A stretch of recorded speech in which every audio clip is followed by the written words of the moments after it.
All right, guys, we are back again. If you remember in previous video, we were talking about the Tapo cameras from TP-Link and specifically how to get these to display in VLC software, basically using the RTSP protocol, the real-time streaming protocol. And we went through that video, and as you can see here, I'm viewing a stream.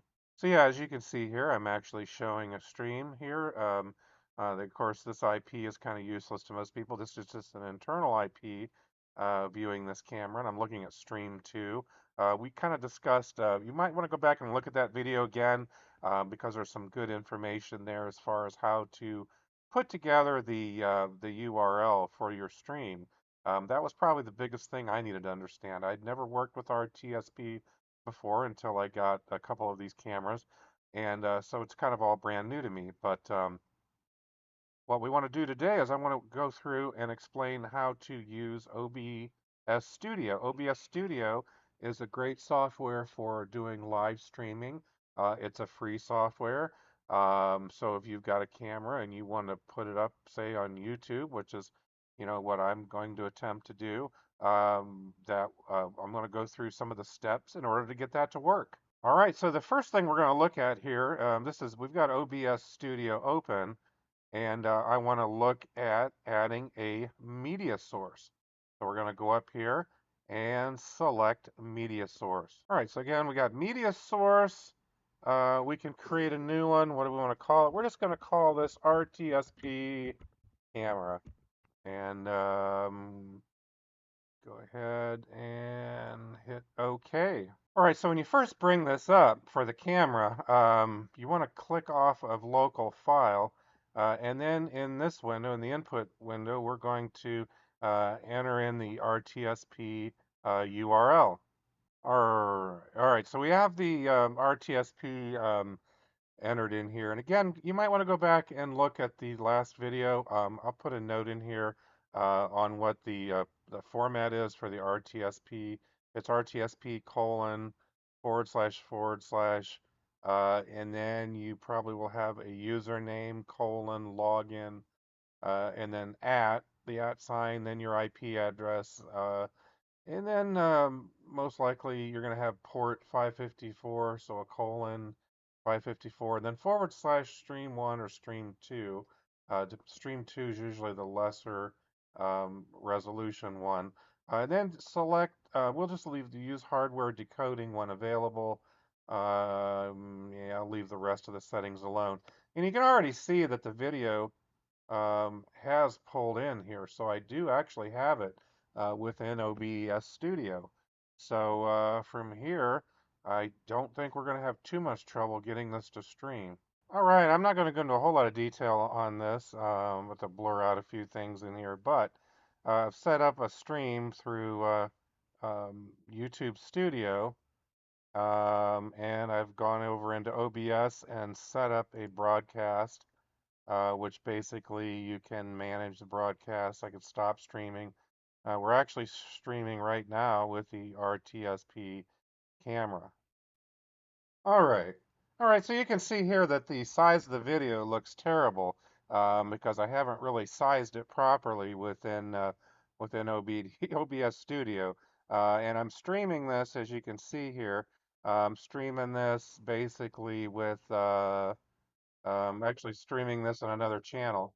And now you can hear my audio coming out over you hear the delay a little bit here, unfortunately. Maybe I can turn that down. So I'm getting feedback from the live video as I'm doing this. So I do apologize for that. And I'm actually, uh, this is coming out over a different channel. It's coming out over my gaming channel. So I made a mistake, obviously, since setting up the stream. I was using basically a stream setup for my gaming channel. So I need to go back into OBS Studio, make a few adjustments on the size of the screen, and maybe get it streamed to the proper channel while I'm at it. All right. All right, so I want to just cover the settings really briefly here. We go to File and Settings. Take a quick look at the stream. This isn't going to really be a full tutorial, but you notice here for the service, I'm using YouTube RTMPS server, primary YouTube ingest server, and then the connected account. Here's where my mistake was. I'm connected on my gaming account, so what I need to do is disconnect to that and then connect my account. All right, so we'll be back in a second and take care of that. All right, so I went back in, copied in the stream key. May need to go into some more details in a future video how to do that part of it. But as you can see here, I've got the live stream actually running on the correct channel here. So we are making a little bit of progress. So again, what I really did is I came back in here to the settings and I looked at the stream, and I want to make sure I had the proper account connected. And I had a little bit of difficulty getting to the web browser. What I ended up doing is using the stream key. Now I'm actually streaming at the moment. I would need to stop the stream in order to show you these settings. So let me temporarily stop it. This is going to look really bad for anybody trying to watch the live view. I seriously doubt that anybody is. But anyhow, go back to stream. When I went to connect account, I ended up just using this and using a stream key. And if you go into your YouTube Studio and you set up a live stream, you copy the stream key from your YouTube Studio into this window and then connect your account. And then you should be connected with the correct, if you've got multiple YouTube channels, you want to make sure you're streaming to the correct channel. And because OBS will remember the last channel that you were streaming from, just to let you know. I just proved that. All right, so as you can see here, I do have the stream playing on the proper channel. It's actually playing on Steve's Tech Tube. Oh wow, I need to turn down the speakers on these on the computer here. That should not affect the mic input, hopefully, but yeah, I'm getting feedback. There's a little bit of a delay, so what I'm recording here, uh, I'm using Bandicam to record the screen, but yeah, you can see the video here is looking a little small. It's really not filling up the whole window, so that is definitely one thing to work on within OBS. This is a lower resolution stream, but I would like it to at least fill the window.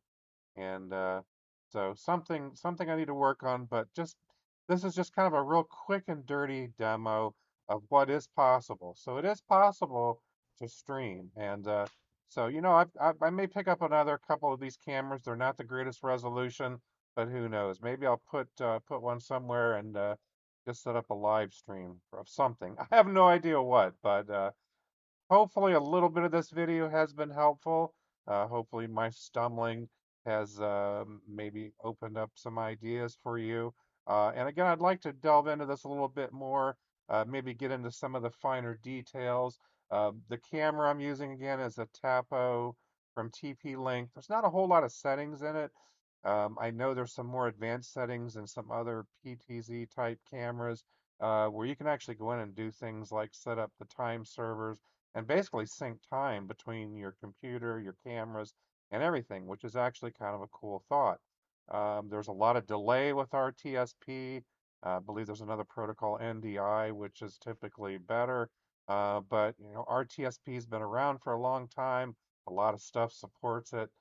It's easy to work with, and but anyhow, yeah, I hope this video has been a little bit helpful. If you guys, I was just about to end the video, but I wanted to at least go back and try to fix the sizing of the video, and it was fairly simple. You can see now that the video is streaming much better. It's actually filling the screen as I intended it to. But I'm a little bit new in OBS Studio myself, so I want to go over the settings that I used to get that work. It's a simple transform setting and I'm going to show you that right now. All right, so you can see here that it looks like it's basically fitting the screen. Let me go back to settings. Let me look at, let me double check where I found that at. It was actually edit. There we go, edit. Now I'm currently streaming, so once again I need to stop the stream. But when you come down here with the transform, you can actually select that fit to screen. So again, edit, transform, and then come down here and select fit to screen. Or you can drag there's some little handles that you can drag on the video, but for me, it's just easier to say, hey, fit it to the screen. And then I just started the stream again. And then as you can see, we'll go back, look at the video, and there it is. It's nice and full screen. So there we go. We've got a live stream video going here, and once again, hopefully this has been helpful. So I've kind of tried to go through some of the steps, some of my own stumblings, displaying on the wrong channel, everything else. But hey, sometimes that's how we learn. So hopefully the video has been helpful. If you got any questions, please go ahead and leave something in the comments, and I'll do my best to answer your questions as best as I can. I'm not familiar with a lot of other cameras. But this is just kind of a generic way of setting up an RTSP stream, in my case, a Tapo camera with OBS Studio, and then putting it live on YouTube. So again, please consider liking, sharing, subscribing, and hope to see you in the next video. Take care.